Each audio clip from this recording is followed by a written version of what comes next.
ഭർത്താവ് കൂടിയില്ലാത്ത ഭർത്താവിൻ്റെ വീട്ടിൽ ഒരു ദിവസം കണ്ടാലോ.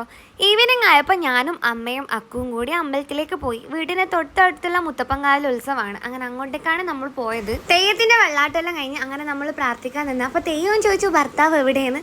ആളിപ്പോൾ അജ്മാലിലാന്ന് കേട്ടോ, അതുകൊണ്ടാണ് എൻ്റെ കൂടെ ഇല്ലാത്തത്. അങ്ങനെ നമ്മൾ പ്രാർത്ഥിച്ച് അനുഗ്രഹമെല്ലാം കിട്ടി. അങ്ങനെ സാവി നേരെ പോയത് തൊട്ടടുത്തുള്ള ചന്തയിലേക്കാണ്. നിനക്ക് എന്താണോ വേണ്ടത് അതെടുത്തോന്ന് ഞാൻ പറഞ്ഞു. അപ്പോൾ അവൻ ആകെ വെപ്പറലായി എന്തെടുക്കണം എന്ന് ആലോചിച്ചിട്ട് ഫുൾ കൺഫ്യൂഷൻ. ലാസ്റ്റ് ചെണ്ട കണ്ടപ്പോൾ അതെന്ന് ചൂണ്ടിക്കാണിച്ച് അങ്ങനെ ചെണ്ടയും ഈ ഒരു ചെണ്ട മുട്ടുന്ന ആനേനെയുമാണ് അവൻ വാങ്ങിയത്. വലിയ കാര്യമൊന്നുമില്ല, ഇത് വീട്ടിലെത്തുമ്പോഴേക്ക് പൊട്ടിക്കും, എന്നാലും അത് കിട്ടുമ്പോൾ അവനുള്ള സന്തോഷം കാണാലോ. നമുക്ക് ഫുഡ് കഴിക്കാൻ പോവാം. നല്ല വെജിറ്റബിൾ ബിരിയാണിയാണ് ഉണ്ടായത്. എൻ്റെ അമ്മ എന്ത് ടേസ്റ്റ് ആയിരുന്നു അറിയാമോ ബിരിയാണിക്ക്. ആ അച്ചാറും കൂട്ടി തിന്നുമ്പോൾ നല്ല ടേസ്റ്റ് ഉണ്ടായിരുന്നു. ആ അച്ചാർ എനിക്ക് ഫേവറേറ്റ് ആയി ഗൈസ്. അതും തന്നിട്ട് പിന്നെ നമ്മൾ തൊട്ടടുത്തുള്ളൊരു ഹൈപ്പർ മാർക്കറ്റിലേക്കാണ് പോയത്. ജാവിയാണെങ്കിൽ റോഡ് മുഴുവൻ ആ ചെണ്ട മുട്ടിക്കൊണ്ടാണ് വരുന്നുണ്ടായത്.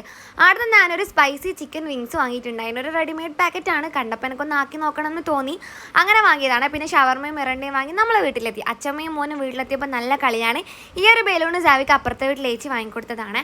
അപ്പോൾ ഷവർമയും തിന്നിട്ട് നമ്മൾ കിടന്നുറങ്ങട്ടെ, രാവിലെ അമ്പലത്തിൽ പോകാൻ എണീക്കാനുള്ളതാണ്. Bye guys.